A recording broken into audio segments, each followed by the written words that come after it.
So, yep. So I'd like to welcome you all to the Staffing and Roles webinar. Christian and I will be guiding you through the questions for this section of the DSPT Toolkit.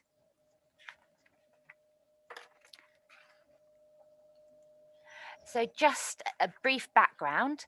So the Better Security, Better Care is a national programme funded by NHSX. So the overall aim of this programme is to improve good cybersecurity and good data protection for social care providers. And by completing the toolkit, you'll be showing that you are demonstrating good practice. The toolkit is also essential to complete if you want to have access to services such as NHS Mail. But the fantastic thing about doing the toolkit right now is there's lots of local and national support available to you. So at Care Development East, we are obviously running these webinars to support you through completing the toolkits. But there's also sites such as the Digital Social Care that has lots of information and further support for you to use and guidance. Throughout this session, we will also be posting links which you may find useful if you want to find out more information. So how this session will work. So what we're going to do is we're going to run through each of the questions for staffing and roles. There's 7 questions in total. After the questions, you'll be offered an opportunity to discuss the question. So if you have any questions about the toolkit, we can answer them then. But it's also a good opportunity to share good practice. So for example, if you've had a bit of experience in completing the toolkit, you might be able to offer some guidance and support to people who are new to the toolkit. You have an action plan, which was linked in the chat.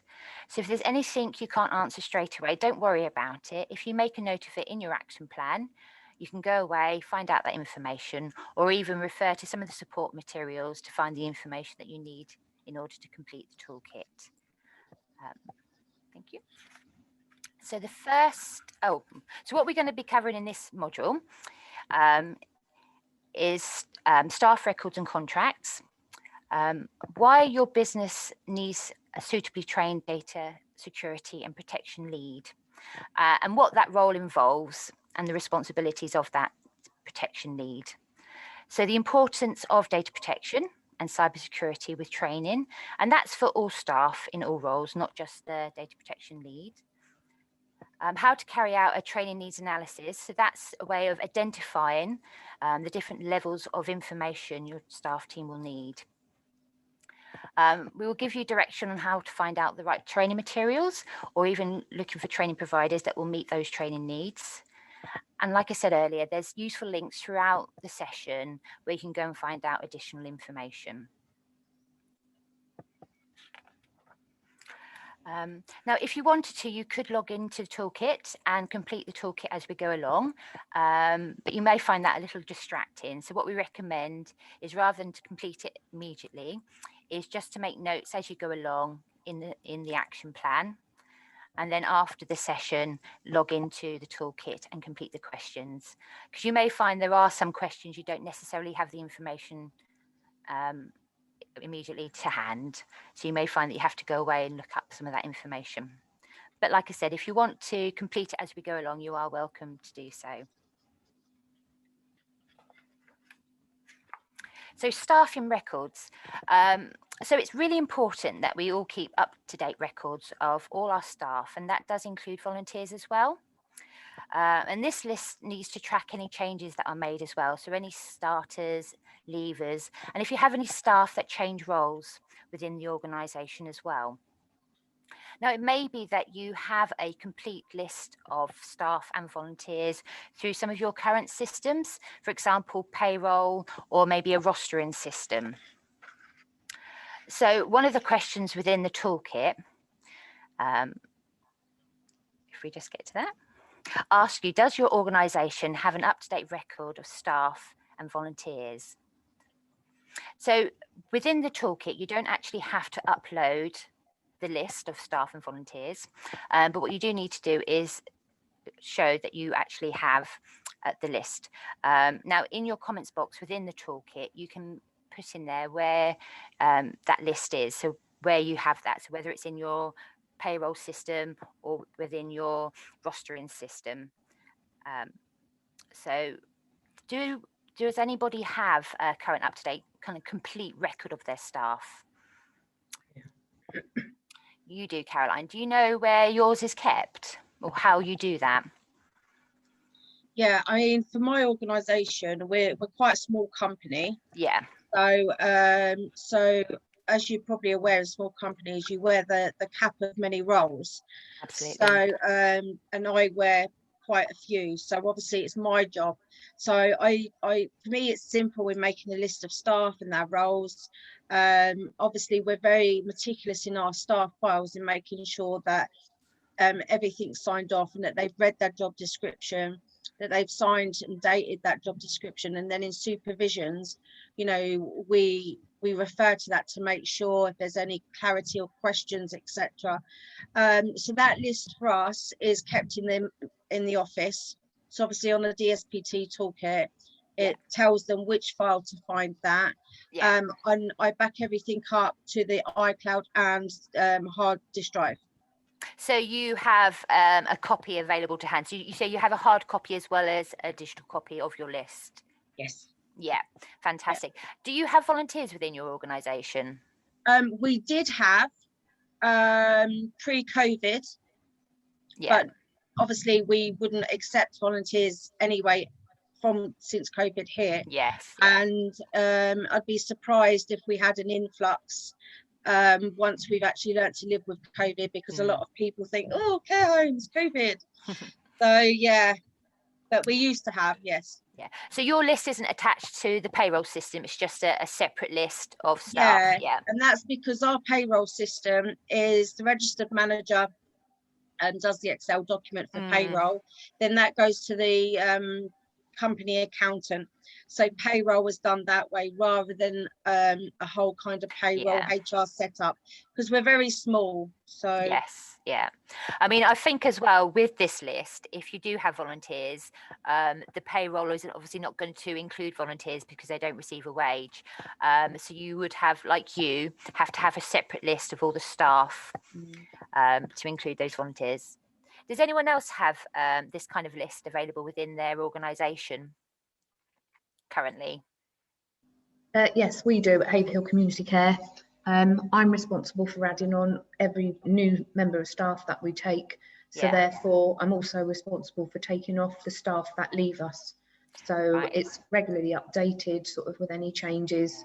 And also as well, send out any forms which I feel needs to be updated, sort of like next of kin details, etc. Yeah, so those emergency contacts. That's it, to make sure that they're all sort of like up to date. So you have like a system in place not only to have the list exist in the first place, but to update it regularly. Yeah, we've got we have ours because we're a small company as well. We're just sort of like a standalone company, relatively new. So we have one that's saved in iCloud, and then the other one is for where their rotas go on to, and that gets sent out to them. So obviously we've got that information on what we call on our care planner. And then we have the other information which contains sort of like the information that we need to know in locked sort of system. Yeah, thank you very much. So luckily this question is actually quite an easy one to start with, because it is just gathering that information. And like I say, you don't have to upload the list onto the system, onto the toolkit. You just need to indicate that you have a list. And like Caroline said, actually, it's really useful to use a comments box just to mention where that list can be found. So when you come to review this toolkit again in a year's time, you know where you can find those answers. Or if someone else was to take over the responsibility of completing the toolkit, they also know where they can go for that information. Thank you. So data security and protection and knowing your responsibilities. So before you approach the whole topic of data protection and cybersecurity training for your staff team, you need to know who's responsible for what. Now, one of the key roles you must have in place is a data security and protection lead. Now, they are a key role within that business.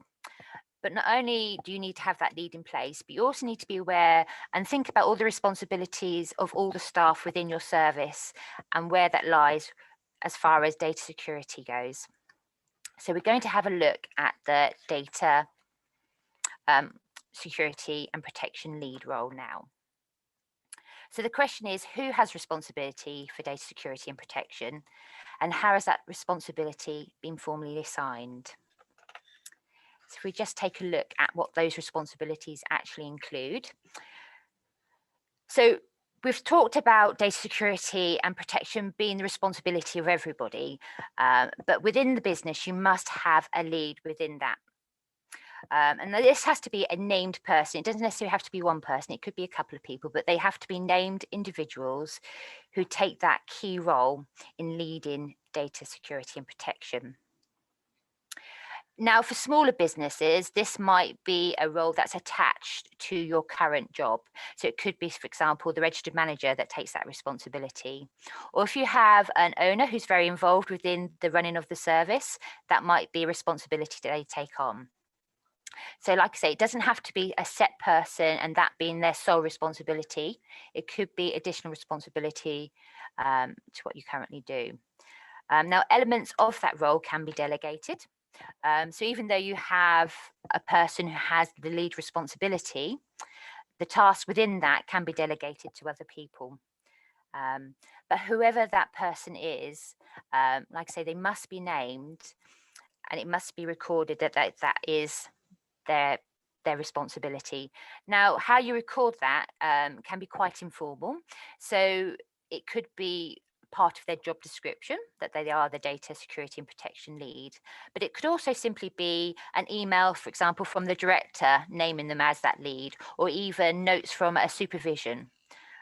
So the question within the toolkit obviously asks you to make sure that you have that lead, but it doesn't have to be what would I say? It doesn't have to be like formally assigned. It can be done through an informal manner. So the responsibilities of the data protection lead, they have to ensure that an individual's personal data and rights are upheld. So that could be, for example, if a person wants to look at their personal records, if a service user wants to look at their personal records, the data security and protection lead must make sure that they have access to it in an appropriate manner, and that request is dealt with fairly. They are responsible for monitoring information and handling that information and handling to ensure compliance with the law. So that's making sure that you have the appropriate policies and procedures in place, so they are compliant, but also making sure that those policies and procedures are being used appropriately and being followed. So that would be through kind of the audit process to make sure that they are suitable for purpose as well. Now, the data security and protection lead also needs to understand and complete the toolkit. Like we said earlier, even if you are the data security and protection lead, you don't necessarily have to complete the task yourself. You're responsible for making sure they are completed. So the toolkit is a prime example of a task that possibly would be delegated. The toolkit can be completed by a number of different people, as long as they assign the appropriate rights within the setup of the toolkit. So it could be that you have somebody with HR knowledge that completes, for example, this section, staffing and roles. It could be that you have somebody that leads on policies that completes the policies and procedures section. So like I say, the lead doesn't necessarily have to complete the toolkit, but they have to make sure that it is completed. They have to be a champion of good data protection practice. So that's not just about having that knowledge and the skills to deal with any breaches in confidentiality or any breaches within data security, but they also need to make sure that they are proactive in making sure that good practice is taking place and that everybody is involved in those good practices. And they also need to have good knowledge and the appropriate skills around data security and protection. So that means they need to be in a senior position, so they have that knowledge. and those skills, but also that they're in that position to make decisions around data security and protection. Now, there are a number of training providers that can help you if you don't have that skills and knowledge, and that you can access training. And we have got some links to that later on in the session, so you know if you need any additional support with that. So next slide. So these two roles are specialist support roles. So that's the data protection officer and the Caldecott guardian. They are not required for this particular question about data, the data protection lead. However, they may be two specialist roles that you have heard of. So we just want to kind of touch on them just so that you're aware of what those roles are. So the data protection officer is a legal role. But it's unlikely, unless you are in a large multi-site organisation, that you would have one of those in place. So for small and medium sites, it's unlikely, but we wanted just to touch on it just so you're aware of what, that they're around. And it's the same with the Caldecott guardian. The Caldecott guardian is a senior person who's responsible for protecting the confidentiality of people's health and care information, and just making sure that it is being supported properly.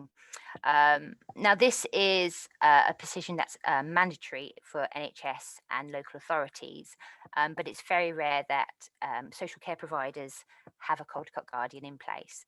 There are a few, but it's a very rare indeed.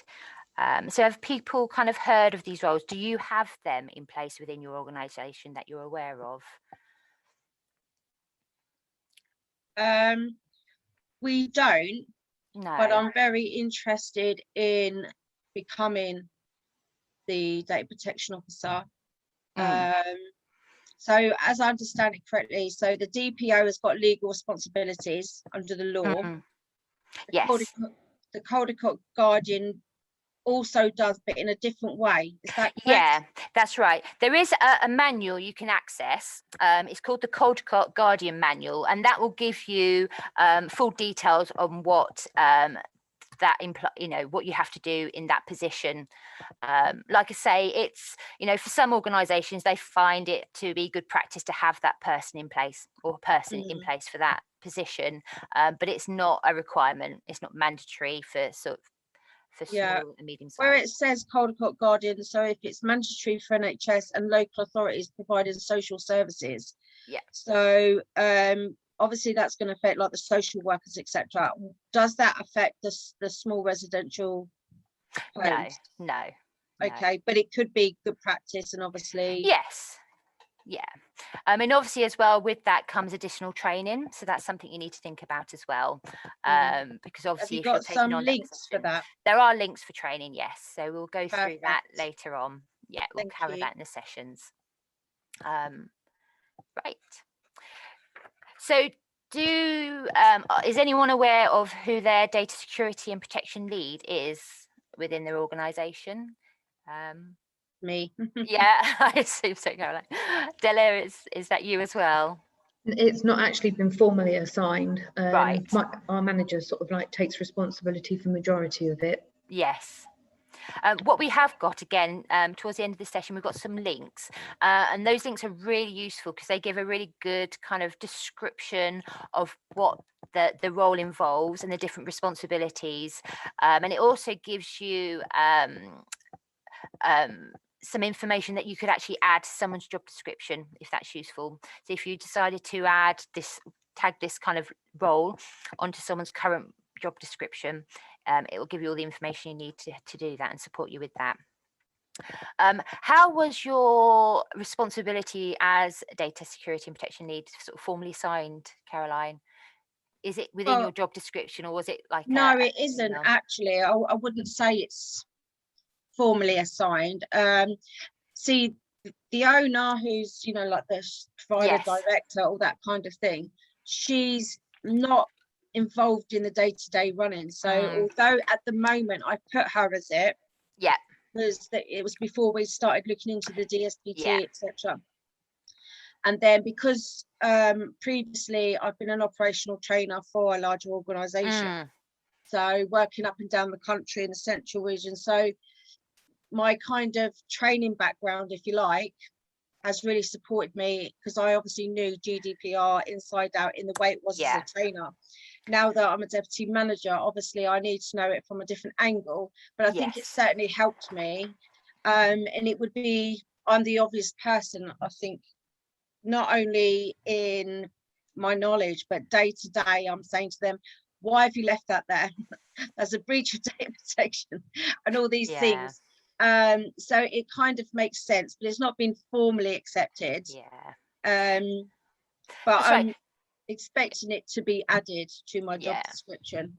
Like I say, you know, how it is assigned, like I say, can be as simple as an email from your director saying that you are the role. But you are right. It's really important that you think about who that lead's going to be, because they do have to have that knowledge to make those decisions and be in a position where changes can be made, and they can drive that kind of good practice throughout the organisation as well. That's right. And I think for the individual, they have to really know that although, unless they become a DPI or a quarter cut guardian, they haven't got legal responsibilities, you've still got responsibilities. You're still going to be held accountable. So you have to be 100% sure that you've got the knowledge and the skills, and you're capable and willing, and you feel confident and competent within that to take that role. Otherwise, you know, the worst case scenario, you're looking at huge fines. I mean, the good news is, like I say, there's lots of training available. So, you know, if you don't have that skill or knowledge right now, you don't need to panic if you're given that position. You know, there is training available to help you through that. And like I say, we're really lucky that there's lots of material out there with information regarding those roles as well, that you can access and always refer to if you're having any kind of issues around information. And resistance, you do find you get resistance. And so obviously, again, that's where the confidence and competence come in. You know, there's no competence without confidence, is there? So when you've got staff resisting and they're becoming challenging with 101 questions, and well, we used to do it, we used to be able to, you know, you need to know the role that you're going to be held accountable for. And again, that's why you need to be in that senior position, so you can tackle those issues with staff as well. Thank you. So the next question we're going to look at is, do all employment contracts and volunteer agreements contain data security requirements? So you'll probably find that most contracts will have information around confidentiality, and they tend to focus on the staff's responsibility around confidentiality. But what you need to make sure is, not only does it have the confidentiality information in there, but you also include integrity and availability. So there are three sort of main types of breaches in security. Like I say, confidentiality is the common one most people know about. So that's where people gain access to information that they're not necessarily supposed to have access to. Now, this access could be malicious, so it could be, for example, through hacking, or it could be through accidental access. For example, if somebody was sent an email by mistake containing personal information. But like I say, within your employment contract or your volunteers agreements, you must make sure that you have information around confidentiality in that. There's also breaches of integrity. So that's where information has been entered wrong. So for example, it could be something like a staff member entering information onto a mark sheet that is wrong for an individual. So the wrong medication type or the wrong dosage. So if somebody does that, that doesn't necessarily have to be on purpose. It could be by accident, but it's still considered a breach of integrity. And then you've got availability. So availability is about having access to the data that you need. So that's about making sure that things, for example, care rotas, emergency contact details are accessible, that they're not sort of locked away in a filing cabinet and the person that has access to them has gone on holiday for 2 weeks and the key's in their house. So it's about looking at all these three areas within the contracts and having information about them. Now, that information doesn't have to be detailed. If we go on to the next slide, what you can see on this slide is a draft staff contract clause. Now, this was produced by Digital Social Care, and it's something that you can use if you want to, as it's quite useful. As you can see, there isn't a massive amount of information, but what I want to sort of draw your attention to is the last point. So this is the bit that you must make sure that is in your staff contracts and your volunteers agreements. It's the responsibility of all staff to ensure data security, and you will be responsible for confidentiality, integrity, and availability of all data which you have access to during the course of your work. So that's the key phrase that you really do need to have in your contracts. So is anyone aware if this information is in their contracts currently? Yes, we have it in our contracts. Yeah. Now, was this something that was already in your contracts, or did you have to amend your contracts to include, for example, the availability and integrity of data as well? Yeah, so we had it in initially, but like I say, we've had to go in and amend it to make sure that it covers, you know, like the whole package, really. Because I think when the contracts were originally drafted, to make sure that everything was in there that needs to be, etc. Same with the policies, is that, you know, it's slightly changed, so we've had to go in and amend it. Yeah, I mean, like I say, I think, you know, a long time ago, the focus really was on confidentiality, and it's only in sort of like the recent years that the integrity and availability has been added. Now, it doesn't have to be a big task to change contracts, and I think sometimes that's where the advantage of working in a smaller service is apparent, because you don't have to jump through too many hoops to make kind of changes in contracts. But yes, that is something you will need to check that those three areas are covered. And you can make an amendment. Is it amendment to a contract, which is just kind of literally a small clause that can, so it's not the whole contract that's changing, it's just a little addition to a contract, or how, you know, explains how a contract has differed from the original contract. So you don't necessarily have to completely change all contracts immediately. Just to say on that note, that around contract amendments, I mean, this is something I've sort of been involved in the past, and all you have to do is to put in place that covering letter explaining what you're about to do with the contract, explain the changes that are going to take place, and then you can sort of finish off by saying, you know, all other terms and conditions remain unchanged. And that is quite a useful process if you're not changing the sort of core content of an employment law contract. What I would say though is this, I saw a comment saying, you know, about checking this. If you haven't got it built in, you need to build it in for reputational management as well, because obviously in this, you know, people are very quick to point at care providers around sort of quality and reputation and this sort of thing. So getting this buttoned down really helps in terms of managing the reputation, and as Kate says, the integrity of your business.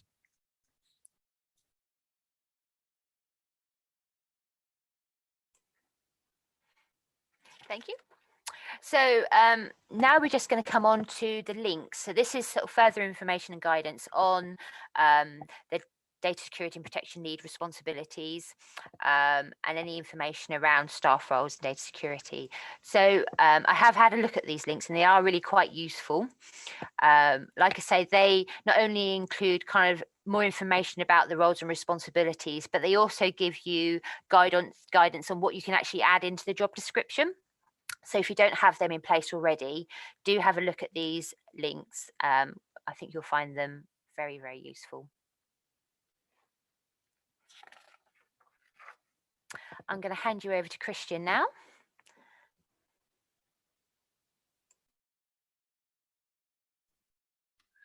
Thanks, Kate. Yeah, so I'm going to sort of now talk a bit about the actual staff training side of things. So obviously up to this point, we've talked about the data security and nominating specific individuals to look after things like GDPR, to be designated sort of data protection leads. But now we're looking at the rest of your employees within the business as a whole. because it's important that everybody's on board with this particular process. Often as not, you'll find with sort of training initiatives or training programs, one poor soul is given responsibility and everybody else thinks, oh, well, that's nothing to do with me. But as I say, data protection, data integrity is everybody's responsibility. I think it's a point that Caroline made earlier on around, you know, staff need to be pretty hot on this. And of course, the earlier you can introduce that message, the better. So when you're bringing people in from the sort of beginning of their career with you, building into your induction process, building it into your training needs analysis, these are all vital steps that you need to take, basically. So a degree of training specifically around data security and data safety is absolutely vital when we're looking after people's sensitive data. So in terms of what the actual toolkit asks, there are 4 questions that relate to this area. The first is something I've mentioned already, which is around an induction process that covers data security, protection, and cybersecurity. Now, I would suggest that you're not going to spend a whole induction session talking about data security and cybersecurity. I'd suggest, in particularly with smaller providers, a more pragmatic approach whereby you can incorporate it into things, as I say, around reputational management. So don't disclose confidential information, don't leave things lying around that have sensitive data, think about mobile devices, this sort of thing. Make sure these things are covered off as part and parcel of your induction process, because once it's part of the norm, then it's easier for people to sort of assimilate that information. The next question is around a training needs analysis as well. Just out of interest, how many people conduct a training needs analysis as part of their normal everyday operations? I won't put a black mark against your name if you don't, but just out of interest, who actually conducts a regular training needs analysis?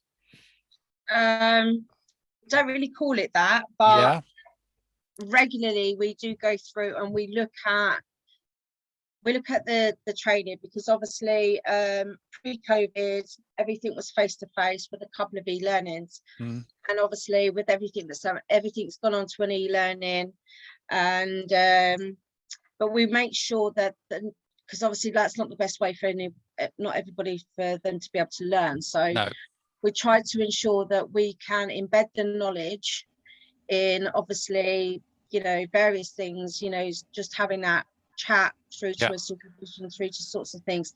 But I regularly go through and I see like the trainings and obviously when they're coming out of date. But if I see somebody who's in date but they're not displaying the skills or the knowledge that they ideally should have gained, then that highlights to me they need to be retrained. So then I will take that person on a one-to-one, and then I will adapt it face-to-face, because obviously I can do that with my staff, and make sure that they're able to relate it to the service that they're in, so that it becomes more of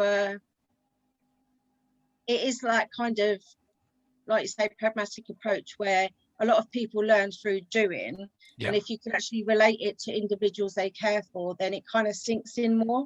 So we don't necessarily wait for people to come out of date, but I do regularly check, and then I kind of make an assessment of observations that I've completed on the floor, etc., whether, you know, and if somebody's coming up to date or I've got a group of people, then I go, right, okay, we're going to organise that. But we don't really call it a training analysis. I mean, what you've described, Caroline, is to all intents and purposes a training needs analysis. I think for the purposes of the toolkit, it's something you probably need to formalize a little bit more, especially because we're talking about data. Della, Sue, what do you do in terms of training needs analysis at the moment? Do you have that kind of process in place? When they attend their trainings, obviously face-to-face, not the online ones, we evaluate what they've learned and what they should be taking with them when they leave. I mean, is that sort of like along the same lines? Yes, yeah, absolutely. I mean, basically with the training needs analysis, and I was sort of coming really at this from a sort of, I used to be an investors and people assessor, so we were sort of really hot on these sort of things. But you need to think about where you sort of, you know, what's the goal in terms of data security in this instance, and then what's the reality in terms of where your staff's knowledge and skills is at this particular point in time.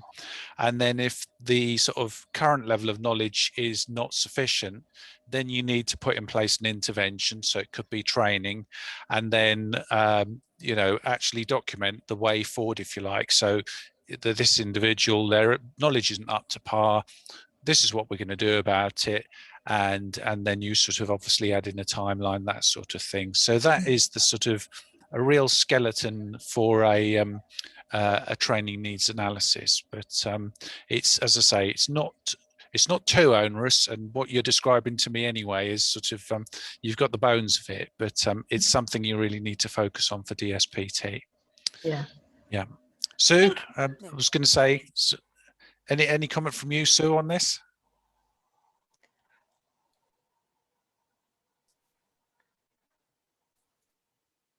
Don't know if the microphone's working. Sorry, as you can hear, my phone's ringing again. I'm so sorry. All right. Yeah. Okay. Anything on the training needs analysis, Sue? Oh, gone quiet again. Not to worry. What I will say is you do need to think very carefully about the type of access to information different staff have. So even, for example, your maintenance team or your domestic support staff will have access to records. But obviously the level of access they have to those records is going to be very different, for example, from a registered manager who has access to, for example, staff's personal files and care plans. So when you're doing your training needs analysis, you do need to think quite carefully about their role as a whole before you decide on what level of training that they will need. Yeah. Absolutely. And I think what is helpful about this, as we've said in some of our introductory webinars, is the toolkit doesn't just ask the question and then sort of leave you hanging. It does give you some sort of benchmark. So the fourth question on here is about the sort of the level of knowledge and the level of awareness there should be in your business. So it says, have at least 95% of staff, directors, trustees and volunteers completed some form of training on data security and protection since the 1st of April 2020. And of course, if they haven't, then you can take steps. And there are, as Kate mentioned earlier on in the presentation, a whole range of resources, online training, which we all sort of are getting very used to at the moment with Zoom and Teams. But if people have not had that training, their knowledge isn't at the right level, you need to think about how you're actually going to address that. So I'm just going to focus for a moment on the induction training. So induction training, as I say, it's not a case of giving a whole session over to data protection, but you could talk more generally about things like looking after sensitive information, because for some people that sort of language is easier to digest. But it is important to highlight things like GDPR and the fact that you can't just take people's data and use it willy-nilly. You have to check that you've got the right source of permission, that people have given the right level of opt-in, as it were, and you need to cover with your new recruits the importance of these areas and explain to them the consequences of not managing people's sensitive data correctly. Now, Caroline happened to mention, if it's a serious data breach, you could be fined, well, for a small business, it could be £4,000, but larger business, I mean, the fines can be fairly eye-watering from the Information Commissioner's Office. So start early, get those key points covered off in your induction training. So the sort of things you can cover off in this particular section are things like the importance of data security in the care system, the National Data Guardian's data security standards relating to personal responsibility. So you don't need to be an employment law expert or go into the sort of the legal details, but you do need to make people aware that these standards exist, and that's why it's important to actually manage data correctly. knowing about things like GDPR I've already mentioned. Physical security, often as not, data breaches occur because of the silliest things. So, I mean, we've all heard these stories of people leaving folders on trains and buses, or having a mobile phone which has got like 1234 as the security passcode, and it's got people's sensitive data on there.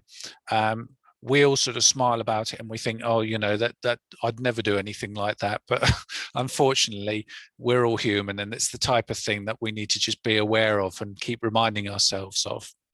So we should talk about how to protect information. So if you're going to go out and you've got confidential data with you, lock it in a vehicle, or make sure that that data is secured. If it's on a mobile device, make sure you've got a really good password. As I say, not 1234 or 4 zeros or something horrendous like that. Try and make it as robust as possible. Also, raise awareness in terms of how to spot and report data security breaches. So it's basically making staff aware of what constitutes a data breach, so they can then become a sort of a data security champion within the business. So as I say, it's everyone's responsibility, and everyone needs to keep an eye out. Understanding the safe use of social media. This is a real bugbear of mine. Seeing people actually posting things on Facebook about, your care setting, comments which might seem quite innocent and innocuous could be giving over locations, they could be giving over individual data. And whilst it's unintentional, again, the consequences can be fairly dire. So you need to watch for that. And then finally, as part of the induction process, the dangers of malicious software. So, phishing emails, for example. Everybody familiar with phishing emails? Yeah. I mean, a phishing email, the classic is, well, a popular one on the text at the moment is you get a text from Royal Mail and you haven't paid sufficient postage on this package. Please click here, and then we'll extract a large sum of money from your bank account. That's, it's that sort of thing. Again, it sounds silly, but care homes, organizations, we're all at risk of being targeted by these people who are looking for weaknesses. We have a question in chat. Yep. Actually, it says, if we have GDPR, data security and privacy impact policies in place, is that sufficient? A policy is great, but it's how you actually implement that policy and you actually sort of take action to enforce it. So just because you have the policy, if there was a data breach to occur, that doesn't sort of mitigate or sort of mean that you're not at fault. So you do need to make sure that in having the policy, you still apply the training. So I would say, yes, best practice, get everything set out in a policy, but policies are only as good as the actions that take place to support them. And that's where the training and development comes in. So I hope that sort of is a suitable answer to that question. I think in my experience with policies, it's about making sure that the staff have understood what they've read as well. Yeah. It's very easy to direct staff and say, look, we've got these policies in place as part of your induction. You should go away and read these policies. But it's about making sure that A, they actually do read the policy, and B, that they understood the contents of the policy. So I think that's where the kind of the induction training comes in. So often, particularly with e-learning, you will go through important areas, but they do checks at the end of the e-learning, little assessments, don't they, just to make sure that the information has been understood. Yeah. So, another good way of ensuring that your staff have understood policies is obviously when you've got a new staff member, they go through an induction, and then like you're going to have we call it a supervision. A lot of staff think, oh, supervision, this is a bad thing, but they're there for positive things as well. So after a month, and so even when they've been with us long standing, we always bring in certain policies, and we change them up all the time into that, because it's one-on-one. They're more likely to highlight to you what they don't really understand. Or if once you've done that induction, you explain to them that you can contact me confidentially via text or email, with anything that you haven't understood. Yeah. And I'm happy to privately arrange a one-on-one, you know, that kind of thing, because we meet people with various different learning styles and learning needs, etc. So and that's probably the best way to always ensure that your policies are embedded so they understand what they really mean. That sort of process is perfect, actually, because it's a sort of, it's ongoing and it provides that support that's needed, and it keeps it in people's minds at the end of the day, because what you don't want is to develop a policy and then you've kind of think, right, we've done that, put it to one side, and then you just don't do the follow-up with staff and you don't provide that sort of ongoing support. So that's a really good example, actually. So just to recap on the induction training, we talked fairly comprehensively about this. So just to say, you know, when you look back at these training materials, and we'll send you the slides, does your induction training cover some of the things that I've mentioned? If it doesn't, and this is your gap analysis, you know, what's missing? What do we need to do to actually sort of address these gaps? What do we need to make happen? And this is really where you start to bring in the next level of training. All of which brings me on rather neatly to training needs analysis. And as I say, a training needs analysis, their definition, the toolkit is related to the toolkit. You know, it's a process which helps identify the data security and protection and cybersecurity training and development needs across your organization. It's all very short and snappy.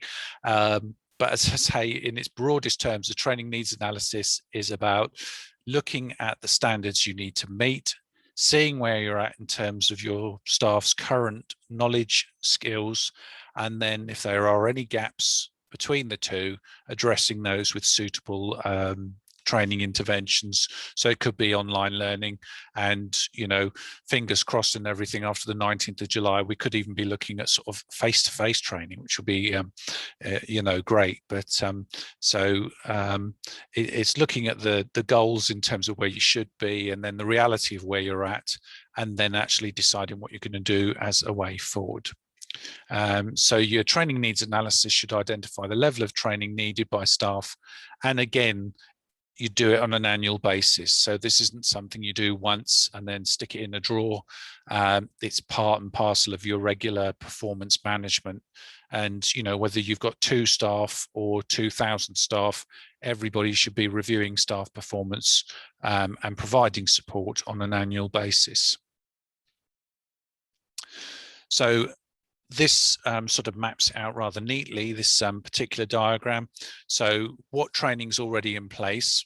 So that's your baseline training. So what do you currently do?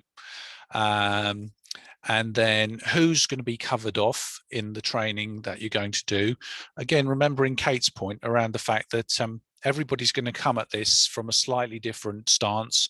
So you might have a personal assistant, or you might have a member of the, you know, cleaning staff or whatever. Who are you going to include in this program? What level of intervention are you going to then provide? So for some staff, it may be appropriate to just refer them to an online training course on data security. For others, they'll need that kind of one-to-one support. They'll need to discuss it with their manager or supervisor. And then once you've decided on the type of intervention, then you need to actually make a note of the steps as to what you're going to do, because only by doing that can you actually evaluate the effectiveness of the training. Otherwise, you know, you're doing a lot of activity but not really knowing whether or not it's made an impact, whether or not it's made a difference. And the time to actually review that could be within the course of an appraisal or a supervision. But if you haven't noted it down, you won't be able to refer back to it. So this is a sort of an example that you could use. And again, this isn't prescriptive within the toolkit. The toolkit only asks that you have a training needs analysis. It doesn't define the type that you need to have in place.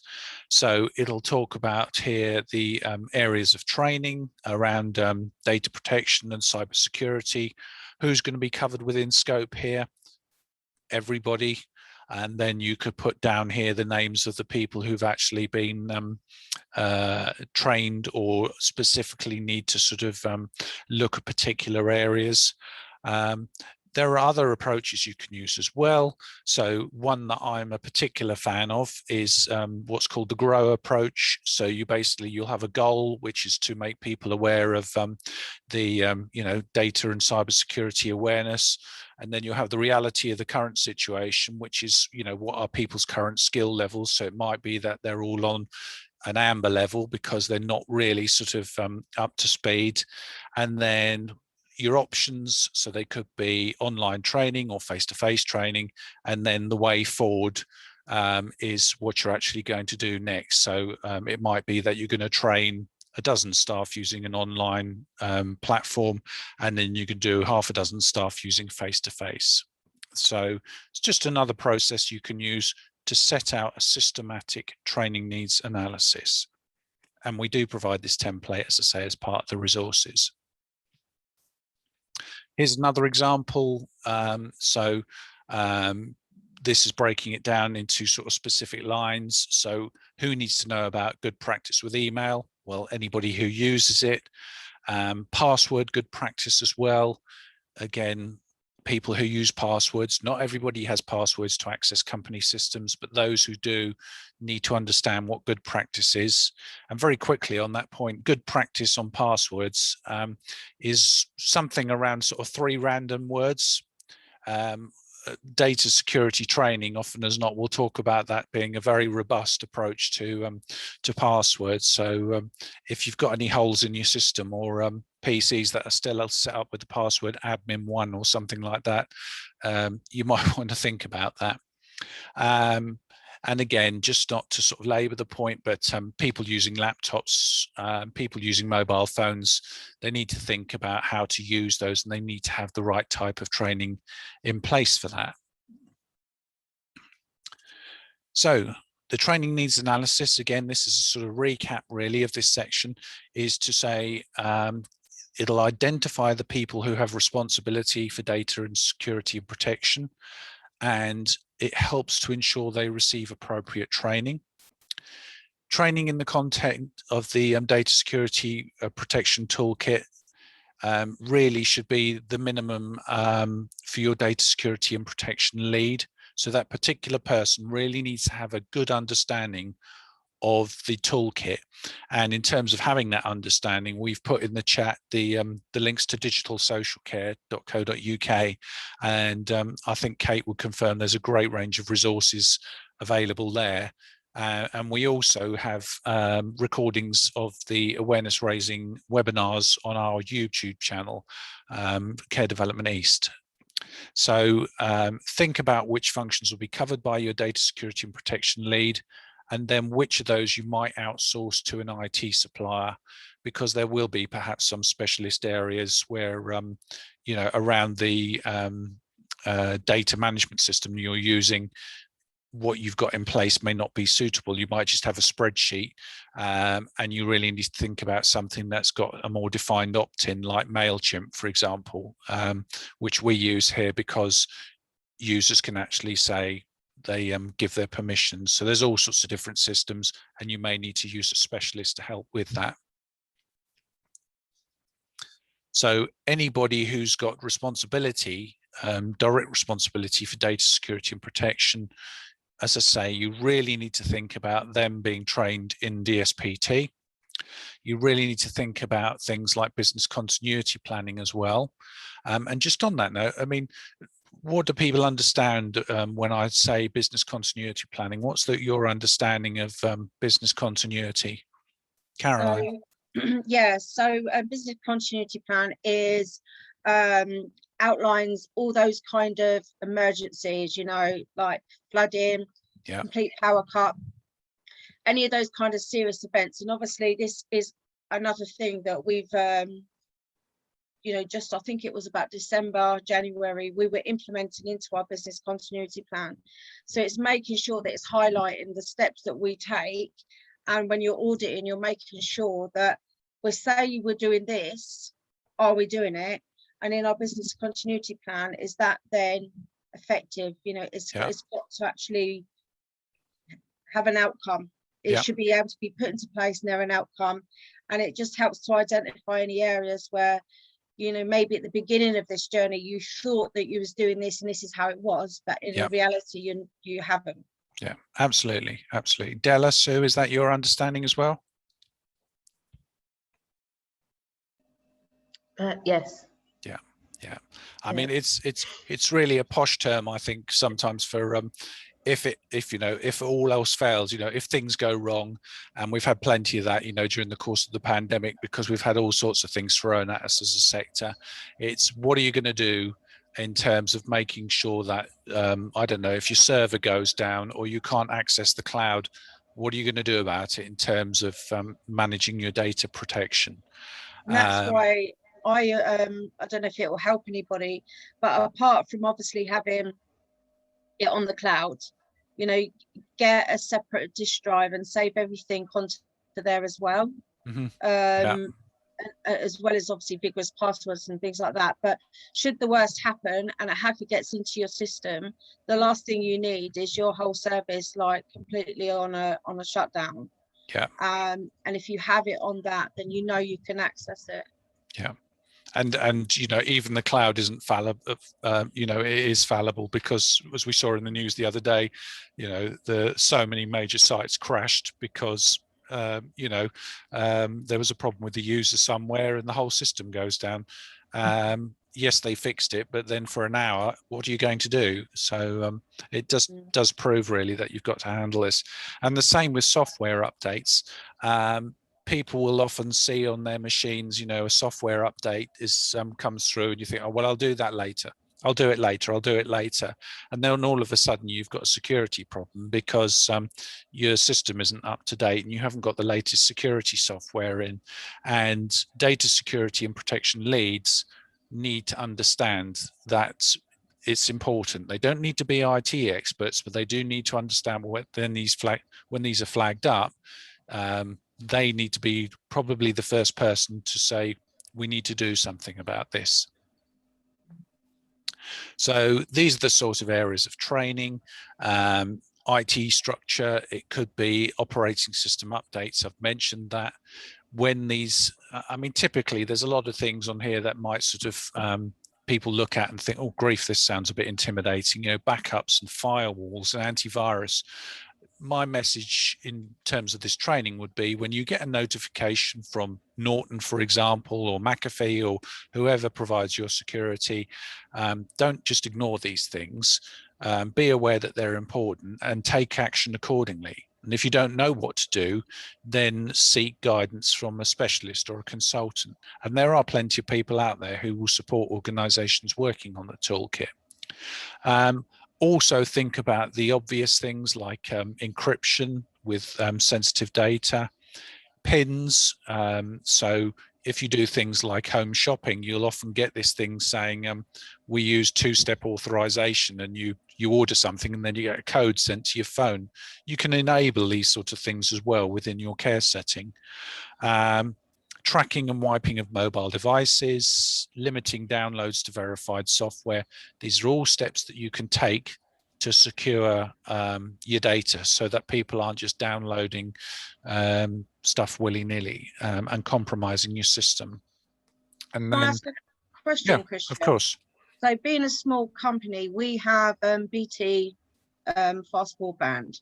So obviously all the staff have been notified that, you know, their mobile phones, they will no longer be accessing like any Wi-Fi, etc. Like obviously phones are a huge gateway for the cybersecurity risk factor, etc. They are, yes. So obviously with the routers, so obviously there's like the changing of the access key code and things like that. But somebody was saying something to me about making sure to do with the router. I just wondered if you knew anything about that, whether it's better to request a new router and make sure that none of the information you would ordinarily gain to access that is... You basically, when you get a router, a system router, you can take steps to actually encrypt your router. and you'd need to talk to your broadband provider about that. Typically when one arrives, like at home, the classic example, you'll just set it up with a password and it walk you through the steps, and that's fine. And it's, you know, for a home network, not a problem as long as you've got a robust password in place. But what you can do is actually encrypt that router so it's even more secure. And I know that BT Broadband actually provide online resources to walk you through the steps on that, or I'd recommend that you contact them. Alternatively, we do have contacts who can advise on the more technical aspects around data security.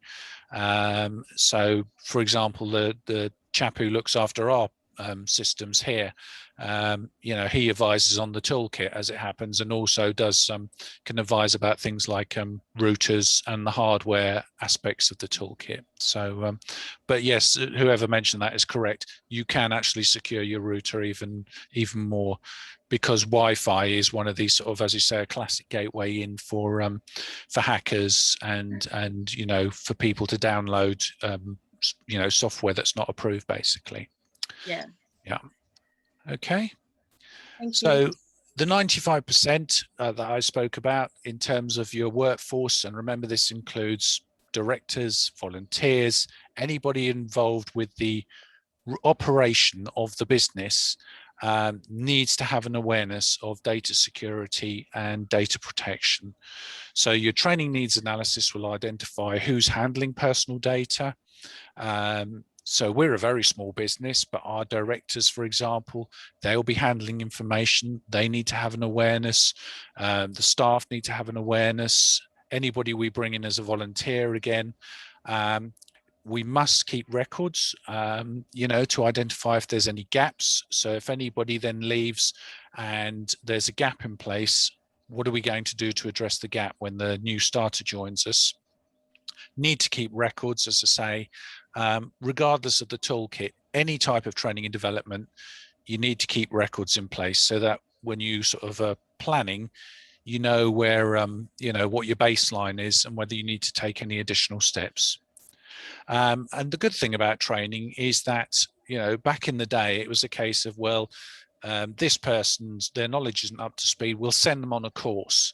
And of course, now I suppose, you know, the silver lining of COVID, if there is one at all, is that it's opened our eyes to things like what we're doing today, you know, online training where you can post questions, where you can record sessions.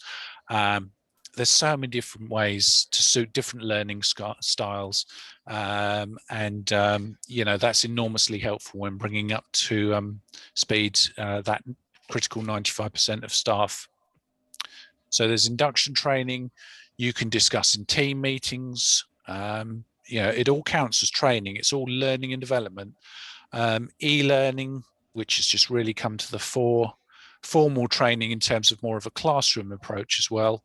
And then it could be specialist training. So I mentioned a couple of times a software supplier who can then talk you through data management, opt-in, those sort of things. Sources of training, there are loads, especially when it comes to the data toolkit.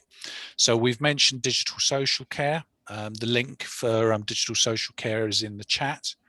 Your local NHS and CCG, they are part and parcel of this whole approach to digital care and can often provide useful information about data integrity. Local authorities as well. So if you're contracted with the adult care services, they will also provide guidance in terms of your contractual requirements around data. National Cybersecurity Centre, as well as being the kind of big stick in the policing side of things, they can provide you with some extremely useful guidance. Your software supplier, specialist social care training providers, and also people like ourselves, you know, the local brokerages and care associations, Suffolk Association. We can all provide the sort of help that you need, the sort of training that you need to address the needs that are stipulated within the toolkit and specifically within the staff and role section. So just to recap on training overall, what are your arrangements for training at the moment? Think about the methods that you actually use. Are they fit for purpose? Are they addressing the different training styles that people need? So, you know, for example, somebody who's a cleaner, for example, is going to have a very different sort of set of needs to somebody who's in a supervisory position. And also their learning styles may be very different. So, you know, one person may prefer a more practical approach, others may prefer a more theoretical and detailed approach. Consider the sort of training methods you can use. And as I say, Care Development East, I mean, this is something that we really specialize in, and I'm sure Kate will back me up on this, sort of looking across at her, but you know, we have a training directory, training exchange, there are short courses on there, Kate, aren't there? So there's a whole host of different providers that we refer to. There's also people that can develop some bespoke training as well, yeah, if that's what you need. Yeah. Okay, and then just a final note on training delivery is how are you going to include relevant staff? And this is really why records are so important, because you don't want to leave anybody out. You don't want to sort of do one hit of training just for this exercise and then find out, you know, when you've got new starters or people leave, then some people have been missed out, because those people who you miss out, they are potential sort of weaknesses in the system, if you like, in terms of data management. So you need to be on top of this. Resources and help, you know, Kate's already mentioned this in terms of the data protection leads, this sort of thing. Well, training resources, these are the ones that we recommend in terms of the toolkit. So the Cybersecurity Centre's got some good stuff on there. Probably the best guide on here is the third one down, which is an introduction to information sharing for staff. And that's a really comprehensive piece of information, which can really help you out in terms of giving that awareness raising to staff, so that have a clear understanding of what's required and what they need to do. And the National Care Forum as well also has like little fact sheets, or crib sheets as we say here, on email, messaging, the do's and don'ts, you know, and email in particular has been around for donkey's years, but you know, none of us are sort of perfect, and it's oh so easy to sort of forward things without thinking and then realize afterwards you've copied in somebody you didn't mean to, or you know, you're meant to send an internal email and you've sent like a whole database to the sort of the world and his wife. So there's some good practice tips on there, and it is quite useful stuff. Other things you can look at as well, again, the second one on here, I draw your attention to the staff training videos. These are really good because I talked about learning styles, and it's fine for some people to read the manual and look at the details, but I think things are brought to life more when you can look at a video and see some sort of examples in terms of you know, what's going to happen with regards to cybersecurity. What do we need to consider? So there's a lot of good help on the digital social care site around that. And then more specific information as well around the data security and protection leads. So they get their own special resources and training, you know, Kate and myself have reviewed a fair amount of the training material that is being made available on this program, and in our experience as sort of trainers, we can say that, you know, this is really good stuff, and it's really takes you through step by step what you need to do to address the toolkit. So that is all the formal content of this particular workshop around staff roles and responsibilities. We hope you found it useful. The information, of course, is encapsulated within the recording of today's session, so you can always refer back to it and consider. The link to the action plan is actually in the chat, and then we will also send a copy of the slides out to you following today's sessions.